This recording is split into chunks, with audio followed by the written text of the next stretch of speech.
Hello, my name is Antonio Villena and I am the president of a team of Spanish professionals specialized in residency for Spain. In this little talk, we are going to comment on three fundamental requirements to obtain Spanish nationality. The permanence has to be continuous. That means that there is no period or gap in which it's lost or recovered. The second requirement, the permanence must also be immediately prior to the requesting nationality. That means that one could have had 3 or 4 years ago for the period that is required for me. Lose it and request it again. It has to be that it's in force and that it's immediately previous in a single period of time. It must also be specified that the stay has to be regular. This means that I have to have a valid and legal residence permit and that I can prove it. Staying as students doesn't count because although it is considered a residence permit, actually it is not considered as a residence permit, but it is a simple residence. It doesn't count us for the purposes of computing all this time.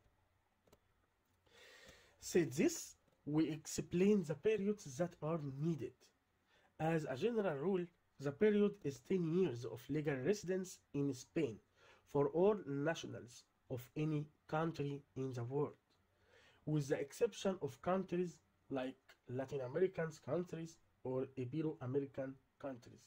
Also, Equatorial Guinea, Philippines, and Andorra and Portugal. For these countries, they need only 2 years. So we are talking about countries like Colombia, Chile, Ecuador, Argentina, Peru, Uruguay, Venezuela. These countries are even countries that only need 2 years of residence in Spain to be able to opt for Spanish nationality. These are the two broadest assumptions. There are also other different periods of residence, such as those who have obtained international protection in Spain. In this case, it's a period of 5 years of legal residence. We have those people who are married to a Spanish. They only need 1 year of legal residence.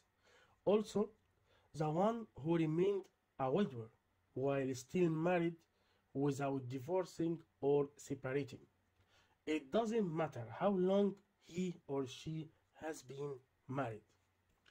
Nationality is also granted to a person born in Spain or to any person who was born in Spain who has had 1 year of residence. These are the somewhat generic periods. There are other more specific periods, such as the one that has been adopted by a Spanish person or by a Spanish citizen. That also another exceptions for that person who has come irregularly or who for any reason has been with the protection of a public body like NGO or these disabled people. These are generally the periods of continuous stay that you have, that establishing this is the first important requirement. The second important requirement is the conduct. That means that we don't have a criminal record in the country of origin and neither that we have a criminal record in Spain or any police record. Be careful. There is an error in which it's believed that the fact of not having a criminal record is enough, and actually it is not enough. That because it's also important not to have a police record. That means not having any setbacks with the law, and if they have, they will be required to provide that they are cancelled or to explain the reason why they have it. The third important requirement is also the social integration that since 2015 has been stipulated through national examinations, which are organized in different parts of the Spanish territory, organized also by the Cervantes Institute. There are two types of exams.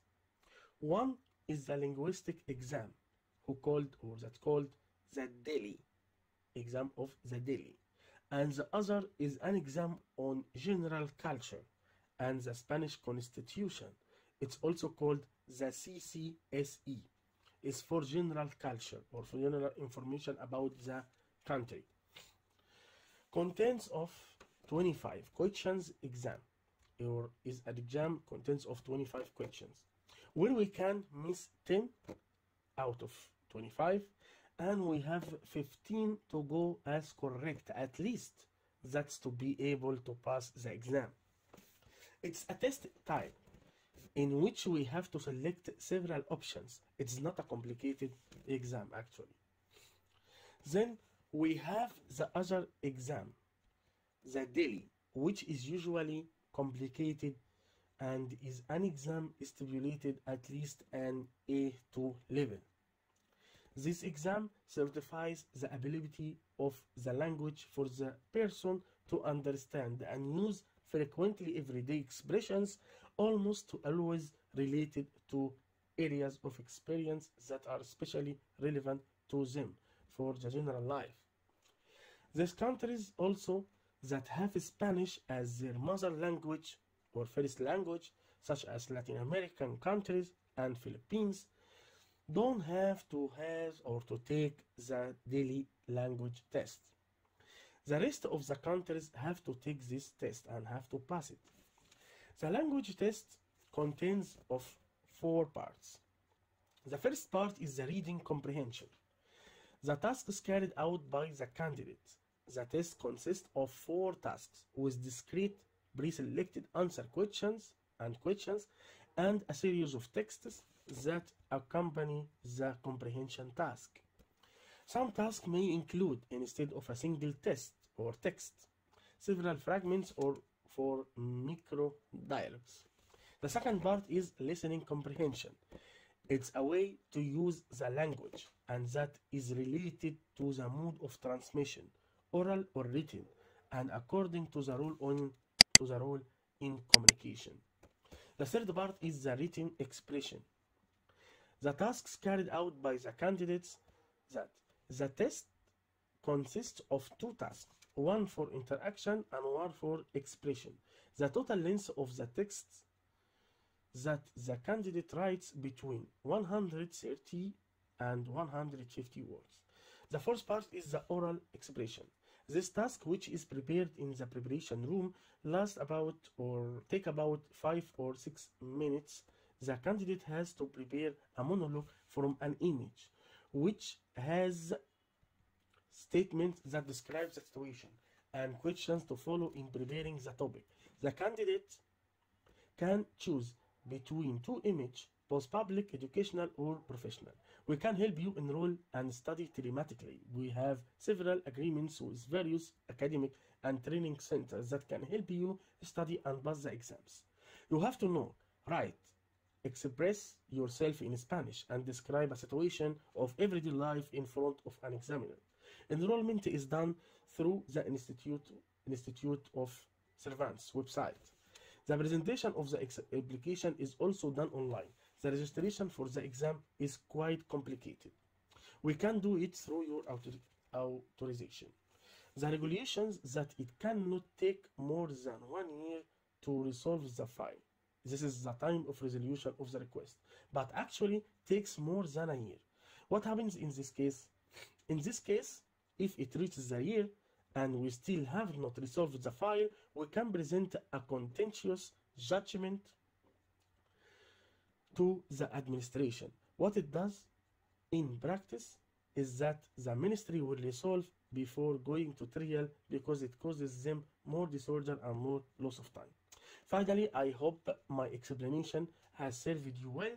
All the best for you. Thank you very much and hope to see you again in next videos. Thank you very much. Bye bye.